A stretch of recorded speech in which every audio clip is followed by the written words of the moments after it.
Dear brothers and sisters in the ministry, can we admit that we celebrate this Pentecostal day in a confinement place? If so, let us use this opportunity to be reminded by the Holy Spirit that we have to be bound by the chains of love, carrying each other's burden. It is in this way that we will be fulfilling the law of Christ. It might be an opportunity to explore how we can impart to each other the spiritual gifts which can make us strong in faith. God invites us today not to be ashamed of the gospel of Christ. It is the power of God for the salvation of everyone who believes. Let us be united in prayers. COVID-19 will end soon.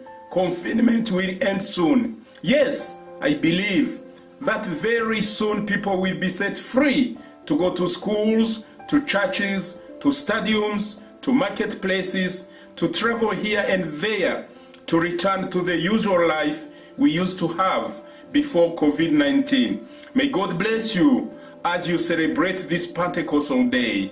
Thank you very much, Most Reverend Martin Blaise Nyaboho.